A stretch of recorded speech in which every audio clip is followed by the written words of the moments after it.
we've thrown ourselves into the day, and I'm a bit like you're in a chariot and the horses have just run away and they're just going to race throughout the day. Yeah. And you spend most of the day if you're, trying to grab the reins. Whereas if you can take the reins and get into the chariot and actually find a comfortable seat, then you've got a far better chance of actually going in the direction you want to. Welcome to the Elevate Your Brand podcast, where we help online coaches learn how to elevate their brand, become the experts in their industries so they can bring in more clients and create a life they want. I am your host, Chris Anderson. And if you want to make a difference in the lives of others, share this episode, go over to Apple Podcasts and follow us there to leave a positive rating and review. And together we can leave a bigger positive mark on the world. Excited to have this discussion with our guest today. Going to help you navigate your mornings a little bit better and increasing what you can do with your life through the transformation of your morning routine. We have author of Rise and Shine, How to Transform Your Life Morning by Morning, Toby Oliver on today. Toby, welcome to Elevate Your Brand. Thank you, Chris. It's lovely to be here. Yeah, absolutely. So we were talking a little before we hit record and everything. So Toby's over in the UK, and a lot's different between the UK and the US, I think, possibly within just culture. There's so much more there's history in the US, but a lot of history in the UK. We were talking about, I really enjoy history and just seeing how things are different. So this is good. We've had this topic before a little bit, but coming from a perspective from someone in the UK, I think it'll be interesting to see if there's any differences, which I'm sure there is because everyone's unique. And so Toby, with that, I guess long way around to say, like, how'd you get into wanting to teach people about morning routines and writing this book? That's a good question. So I guess I discovered it sort of the hard way. As a kid, I loved mornings, and I would wake up full of enthusiasm, and I couldn't understand why no one else shared my enthusiasm. And when I was really young, my sister and I, who co-wrote the book with me, shared bunk beds. We had a bedroom with, two beds stacked one on top of the other. And she was in the top bunk, being the elder. And I would wake up and I would go, "Are you awake? Are you awake? Kate, are you awake?" And then I would start to kick the underneath of the bunk above me until she very, very grumpily told me to stop and that she wasn't awake. She was asleep. And that was how our morning started. And then we would squabble and fight and argue, set ourselves up perfectly for a really, really successful day of fighting and squabbling. And many, many years later, running my own business at the same time as having a full-time job and dealing with some other issues in my personal life, I discovered that mornings had really lost their shine for me. And I really struggled, and I would be rudely awoken by the alarm and find the start of my day swearing, shouting at the alarm, and forcing myself out of bed, and then sort of jumping in the shower, putting on my business suit, and then, if I was lucky, grabbing some toast as I ran out the door. And I realized that this was not sustainable. Something was wrong. And one morning I was waiting in the kitchen for the kettle to boil, and I just thought, I can't take any more of this. I really had enough. And something inside me, a voice inside of me said, try doing some yoga. And I'd been going to a weekly yoga class, and I think it was the one thing that had stopped me from completely imploding. A friend had persuaded me to go, and it was like my little haven of peace in this chaotic week where I was just doing a full day of work, senior executive for a company, and then coming home and trying to run my business around it, which I look back now and think it was crazy. But, these are the things we do. Yeah. And so I did some yoga. I did about 10 minutes of yoga, and I thought, I feel different. I feel different going into my day now. And so the next morning I thought, I'll do that again. And gradually I found that, and this was in the kitchen in my pajamas, while, it was dark outside, everyone else asleep. Even the dog hadn't got up yet. And so I found that I was starting to look forward to mornings again, because it was like something positive, something for me. And I noticed that the benefits were accruing through the day. And it was almost like I was putting this helpful sort of shield of sort of calm and taking that into my day.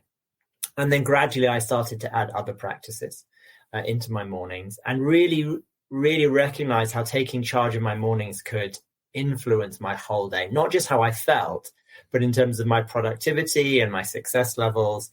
And when I started to dig into the research, I noticed that there was a lot of evidence behind the practices that we outline in the book.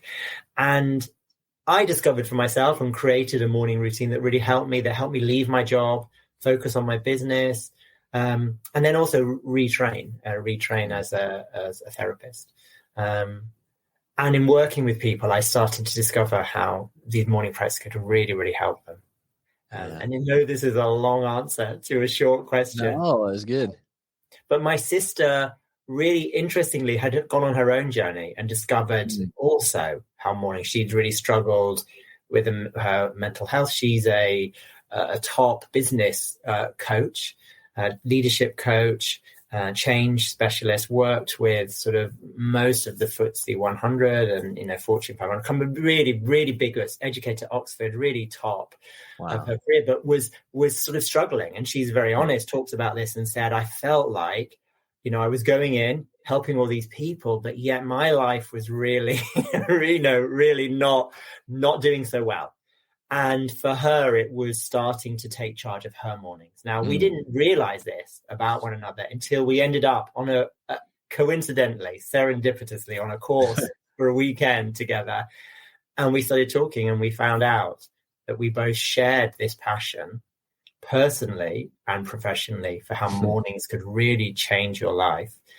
And then said, oh, how about, we write a book to try and share these really helpful practices with more people, so that others wider than the people we're able to work with one-to-one or in, through businesses can really benefit. And that's how we came to discover the power, the transformative power of mornings. That's awesome. I always like hearing people's stories and how they explain it. And you get where the emotions come in and they get excited. So thank you for sharing that. And I think it's so true. Like, mornings do play a big part. And when you hear morning routine, a lot of people, especially like entrepreneurs, they hear that, oh, get up, 4 or 5 a.m. is a must. And it's like, some people don't fit that, which is okay. And I think that's something to, and correct me, this is kind of your expertise level, but like, it doesn't have to be the ones getting up at 4 a.m. There are successful people that get up at 4 a.m., 5 a.m. and later. It's what you do at the time after, right? That you actually get up. Yeah. But your morning starts whenever you get up. And we have different rhythms. Most people have heard of the circadian rhythm, which is our natural sort of sleep-wake cycle. And so some of us, night owls and early birds is the example that most people know. But there are other categories. But we also have rhythms throughout the day, the ultradian rhythm that affects our productivity and focus. But mornings are sort of this liminal zone where we have a chance to really take the reins of our day and of our life before the sort of the conscious mind that sort of kicks in, and we just race ahead. And far too many of us go from horizontal to vertical in front of a device without thinking, without setting any sort of intention. It just happens. And so we were really clear in the book that we wanted to make this approach suitable for everyone. And we wanted to make sure it was easy, effective, and accessible. And we didn't want it to rely on people having lots of time or having lots of money, because I'm aware that there are other approaches that some people find helpful. So I'm not criticizing anyone else's. It's about getting up at a certain time, doing like an hour of exercise, doing this, doing that. That is great if you have got the time. I think a lot of the people who can do it not only have the time, that maybe they have the financial resource. So maybe they have, someone looking after their kids, someone looking after their food, someone, driving them somewhere. So, they don't necessarily have the same pressures that the average person has, that's, that doesn't necessarily have the luxury of an hour and a half in the morning. Right. Yeah. So we wanted to have practice that you could do, little as 15 minutes, or even less. And whenever your day starts for you, so there's no strictures about you have to get up at this time, because it's not realistic for some people. I'm naturally a morning person. I like getting up in the morning.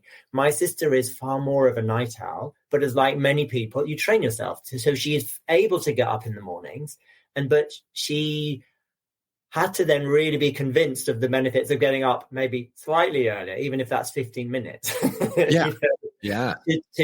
And so for her, and maybe sometimes it's longer than that, but actually that doesn't come naturally to her, the mornings.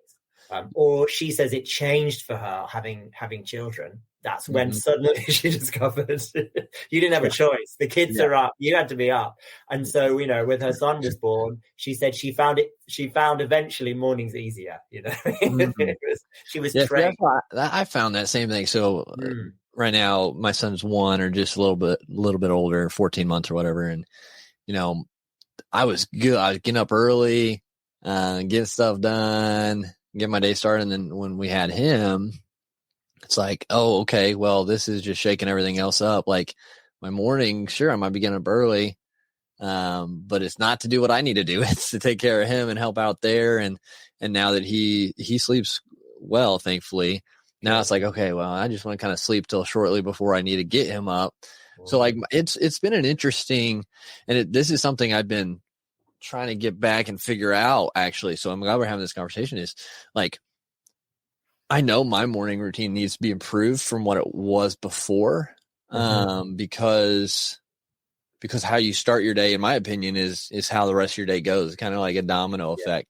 Yeah. So, and what you're saying is perfect. Like 15 minutes. So how do you suggest people go about implementing a new morning routine who might be rushing around in the morning?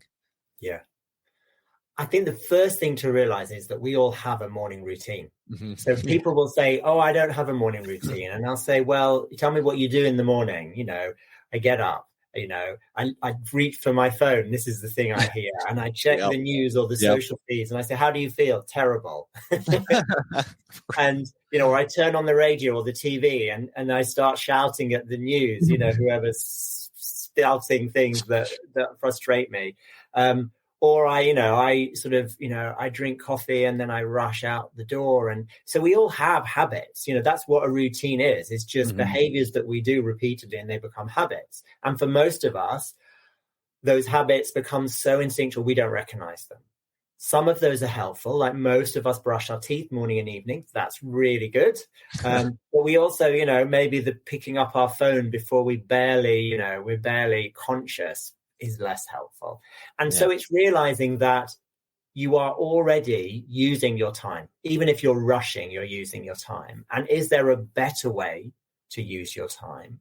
Could you either use that time that you spent doom scrolling to do something that's more focused, more intentional? Or could you maybe just get up even 5 minutes earlier to just start to do it? And so it's saying to people that with that rushing, does that help you? Does that mean that you arrive at the important things of your day feeling in the right state, the best frame of mind? And mostly people say, no, I feel sort of harassed and rushed. And it's like, well, how would you like to feel? And one of the biggest techniques that we find people have responded to is as well as having a to-do list. Most of us have an endless to-do list, a list of jobs that we're going to do each day. But could we also add a to-be list where we think about what qualities do I need to embody to successfully accomplish those jobs? How do I want to feel accomplishing those? If I've got a really difficult negotiation, maybe I want to go in calm and focused, or assertive and clear on my position.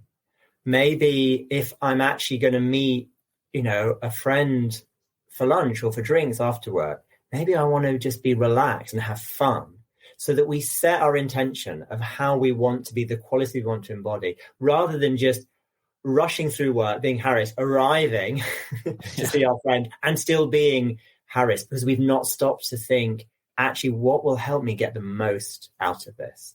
So it's simple techniques like that where we, as you said, we set our intention because we know the way we start our morning matters. That the research shows that our morning mood tends to amplify and increase throughout the day. So if we let our day run away with us, we're allowing the day to shape us rather than taking control and shaping the day, which means that, yes, there will be difficulties and challenges, but maybe we've prepared ourselves. And at the end of the day, we can look back and go, maybe that was a tough day, but actually I feel that I have a sense of peace of mind because I dealt with it the best I could, rather than the state that I was in, which was collapsing into bed and thinking, thank goodness that is over. That was a disaster. Yeah. That's been a big thing too. Like I've noticed, like, I'm like, okay, I just need to get up a little bit earlier before, I have to get Everett up and all that. But for me, I've been realizing or making the connection that one, the first thing to do is one, to check emails and stuff when I wake up on my phone. But two, the night before, what I'm doing, I think is hindering my ability to get up when I want, just because I stay up later for whatever reason, work things or maybe house stuff, or just end up doing the doom scroll just to not have to think about anything, which keeps me up too late. So I think it even starts kind of the day before, the night before, in my case at least, where I need to just be more purposeful with my actions before bed, even, putting my phone away at a certain time so I can kind of get my eyes out of that, so I sleep better. My mind races a lot at night, so like even maybe keeping a notebook to write down what's going on in my brain so I can actually rest, actually sleep better when I have those times. So I think, what is your thoughts on that, on the night before? Does that play a crucial part or not, or is that just kind of me? No, I think for me, it certainly does.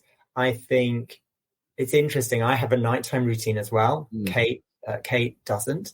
And I think it's because of the different types of people we are. And so for me, and we do address some of this in the book, that some of it is preparing yourself. So setting yourself up the night before to follow through on the commitments you've made to your morning. So for some people, that might be, if you've committed to exercising, it might be just setting out, the clothes or the equipment that you need to use. If if one of your commitments is to enjoy a sort of a healthy breakfast, but actually ensuring you've got the ingredients and maybe doing some of the preparation for that the night before. And so it doesn't have to be a lot. And so with all of the practices, the 30 practices that make up the sort of the SHINE model, because SHINE is an acronym that stands for the 5 elements, and I'll come on to that. But it's about things that you don't need a lot of resource or equipment, but it's helpful to have what you may need. So if you're going to do some sort of reflective practice and maybe some journaling, just to have the pad, the notebook handy. Maybe you're using it the night before as well, but have it ready. Think about your phone. So often when I'm working with clients one-to-one and the issue of the phone, we do look at, okay, what can you do? Are you using your phone as an alarm clock?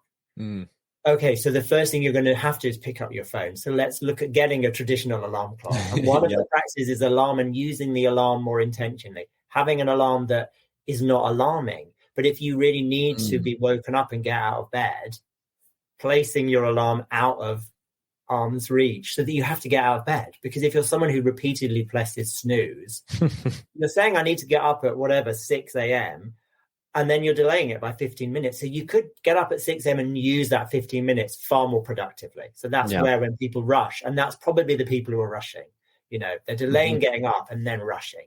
So you could use that time. So yes, there is some preparation or some thought perhaps the night before. So it may be that you turn your phone off, or you put that on the other side of your bedroom so that you can't just automatically reach out and pick it up. Yeah. But what we also know with habits, with making or breaking habits, is it's both putting barriers in the way so that you have those pauses to go, oh, I don't want to pick up my phone. But we also know that it's most effective when you're replacing one habit, an old habit, for a new one. So you're switching them out. So it's going, if I'm not going to doom scroll, what am I going to do instead? Now, whether that's last thing on night or first thing in the morning, what am I going to do instead? And maybe, as you said, for you, that's reflecting on your day that's gone, or maybe reflecting on the day to come and doing a little list so that you get that out of your head and you don't take it into sleep. So that also you don't wake up having to panic and go, what have I got to do, and trying to remember everything. Right. You can go, actually, I've got that covered, so I can do the practices that help ground me, help give me the focus, help me map out my day in the most productive and helpful way so that I can really flourish and succeed.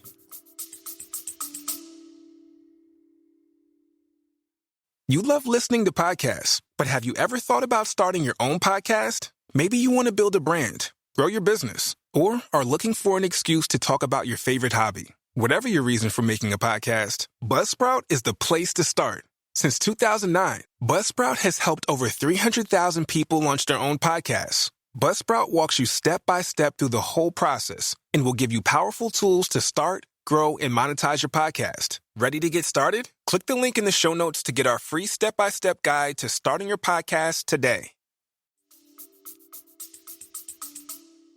Yeah, I think that's a crucial reminder, is to replace, the one habit with another. So it can kind of, I think it's, if you're trying to quit smoking or something, it's just like an oral fixation thing. And so to switch out, we'll give them like candy or sucker or something that they can switch it. So something in the same kind of regard. Yeah. That's a good reminder, because even if it's your phone, like you're so used to grabbing something, maybe it could be like, maybe you need to do your reading in the morning if you read or journal. Yeah. So that's a great reminder. And you just mentioned too earlier, the SHINE acronym from the book. I'd love to kind of highlight that. Of course, we want people to, grab the book, read the full book and everything, but kind of highlight over what SHINE is and each of those steps if you're open to doing that. Yeah, sure. So SHINE is the innovative approach that Kate and I developed to creating morning routines. And so it's really set up so that each person can really craft an individual routine that works for them.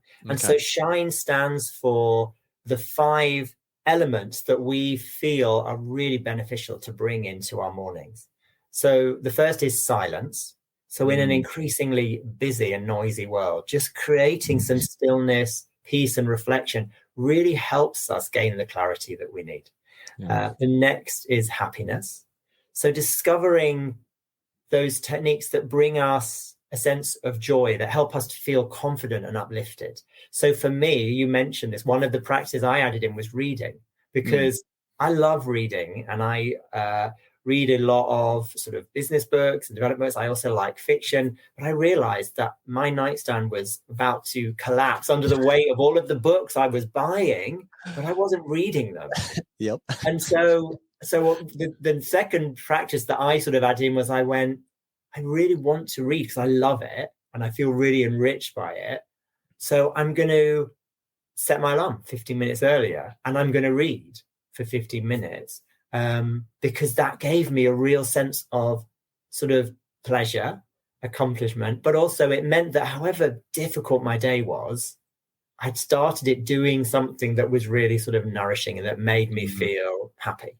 And it doesn't have to be reading. It could be, there are all sorts of other practices we suggest. So it's whatever, sparks joy within you. The third is the I of SHINE is intention. So that finding those practices that empower you to shape your day. So really creating your day in the way that is most helpful for you. And then the N is nourishment. And nourishment, we tend to think of nourishment as, what we feed our body, the drinks and the food. But actually, it's about feeding the mind as well. Okay. So actually, how do you stimulate? Which might be reading, it might be other practices. So a sense of sort of keeping your brain active, and ideally things that are not directly related to your work so that you don't start working. So, Yeah. I might read, I'll read sort of motivational books or business books, but they're not necessarily directly about what I am working on. They're, maybe more general, so that I don't start thinking about my project specifically, because then you move into work and you start your to-do list.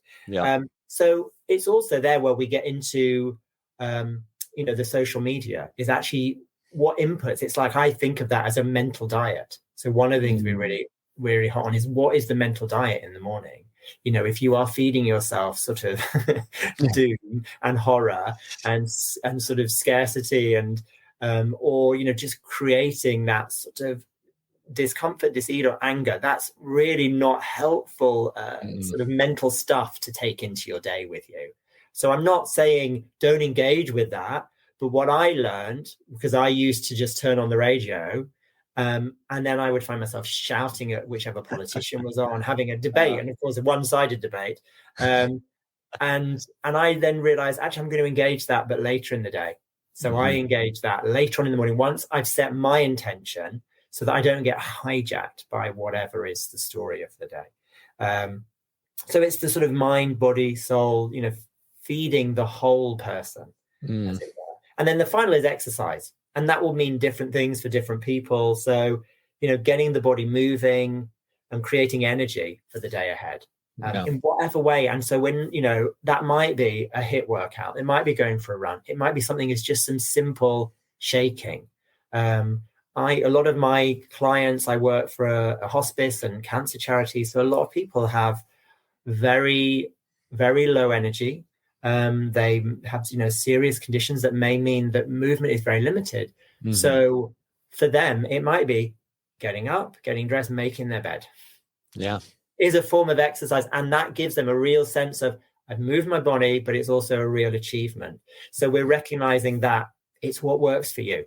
If you want to go and run 5K, brilliant, do it. If you want to just do some stretches, do a bit of yoga, whatever it is, but just find the way of moving, because we know that motion shifts emotion, so it's just helpful. And within each of those, so there's 30 practices in total, so each of the 5 sections have 6 different practices that we recommend. Those are, and I think those are all really, really good ones, and things like you said really wouldn't take a whole lot of time. Just a bare minimum of all those, you're going to see a difference. Just knowing where my morning routine was before having a kid, and everything like that, like knowing what I was doing and just how it positively affected, the rest of my day. Yes. Now trying to, still navigating that change and doing that. But yeah, I think that's a really great acronym, and how it fits with SHINE, I think is really cool, because if you show up in your mornings better, the rest of your day's gonna be better, and you're gonna be able to shine your light better throughout the day. So I really do like that one. And yeah, I think,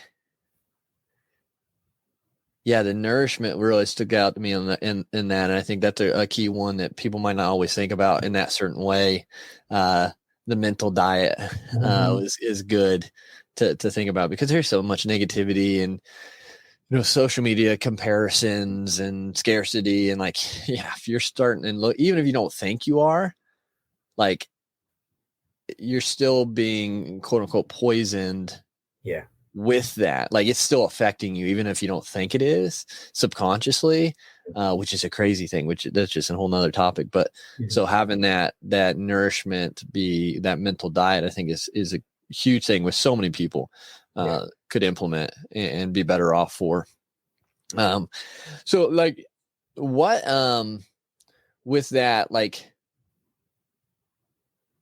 I guess, what are some things that you usually see from clients you work with, direct correlation at all to them getting a better morning routine in their lives? Have you seen any really cool success stories from it? Yeah, there's so many. It's hard to tell, but one that springs to mind is, so working with someone who works in the legal profession, and a close family member had a experience of cancer and was really seriously ill, and it was during, lockdowns. And that really affected, as you can imagine, them in terms of their sleep, in terms of how their days were, in terms of work, and suggesting some simple practices, one of which was a simple breathing technique to begin the day with.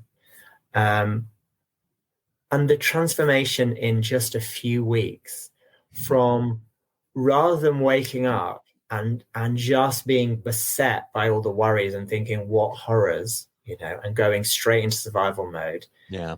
Thinking, because actually saying to them, you're waking up anyway. And what are you doing? You're lying there worrying. So could we use that? Could we use that time a little bit more productively? Maybe the worries are there, but could you do this in the presence of the worries and just see the difference? And so doing a simple, breathing technique. And this has grown into a sort of a half an hour morning routine for this person, but saying in a few weeks how that had helped them sleep better, how it had helped them throughout the whole day. And they couldn't quite believe the difference it had made, just making these simple changes to the morning and saying, and then days are still difficult, but when the challenges come up, I feel more resourced. I feel that I can cope better with them. And that was really profound. And I think that some of it is saying there is a lot in this situation you cannot control. And for most of us, that is the case. But actually, if you focus on something that you can control, which is what you choose to do when you first wake up, you're starting your day feeling in a position of power. Yeah. And that in itself can be transformational. It's like, oh, the life is not happening to me. Yeah. I am actually doing something. And, I can sort of shape my breath and do some other things. And then that unlocked, just those simple changes unlocked a whole host of other sort of positive benefits for this person. That's awesome. Yeah. So really good. Really, really amazing. And there are lots. Yeah.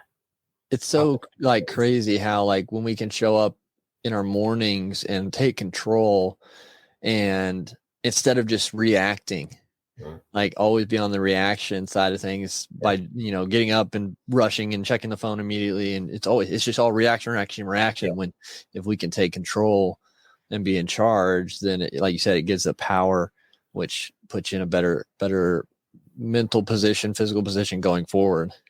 Yeah. And our whole society is now encouraging us to react. Social media has react buttons, has the other emoticons. It's all about reaction. Yeah, yeah. And we know that actually that we can't control the stuff that happens to us. And the one thing we can control is how we respond to it. Yep. And if we allow ourselves to just react, we're just allowing sort of ourselves to be conditioned animals rather than cognizant human beings who can make a choice. And so that's why using that time before, we've thrown ourselves into the day, and I'm a bit like you're in a chariot and the horses have just run away and they're just going to race throughout the day. Yeah. And you spend most of the day if you're, trying to grab the reins. Whereas if you can, take the reins and get into the chariot and actually find a comfortable seat, then you've got a far better chance of actually going in the direction you want to, in the speed you want to, and arriving there safely. And that's really what it is that's the control that we have. That's awesome. Yeah. And that's just a good visual, of being able to control the reins of life by how you get up and take action in the morning. So, Toby, super grateful for you being on and sharing all these tips and your SHINE acronym and everything else. We really appreciate that. Before we kind of wrap things up, where can people find your book, connect with you, and find out more about what you do? So the book will be available from the 5th of January in North America. So it's available in all the rest of the world. It's also published in Italian and in Polish and in Romanian. So that's the other language. Yeah. So, That's awesome. and hopefully others to come. But yeah, so really excited about North America, but available from wherever sells books. So, Amazon, Barnes and Noble, all of the booksellers you know and love, and independent bookstores as well, of course. Cool. And are you on social media at all? Or can people connect with you personally there or no? Yes, I'm on social media. So as Toby Oliver Therapist on Instagram and on Facebook and Twitter. So yeah, really happy to connect with people. Awesome. Yeah. Well, everyone, make sure you get connected with Toby. Check out that book, the beginning of January when it releases here in the U.S. If you're outside the U.S., and go grab it now. So, Toby, again, thank you so much for your time and being on Elevate Your Brand today. Thank you so much, Chris. It was really a pleasure to talk with you today. Thanks so much. Absolutely. And if you're listening to this and you know somebody who maybe is trying to improve their life, or maybe they're just stressed, or maybe they got big goals, or maybe it's you. If it's someone else, share it with them. Let them hear this message from Toby and learn from him and help improve their lives, because together we can reach a lot more people by doing that. So if not, take action in what you learned today, put it to use so you can elevate your life, your brand, your position, and you can make a difference in the world. And thanks so much for tuning into this episode today. If you found value at all from this episode, please leave a rating and review on Apple Podcasts. It just helps us get this show, these messages out in front of more people. And don't forget to share this with someone who you think could benefit from listening to as well.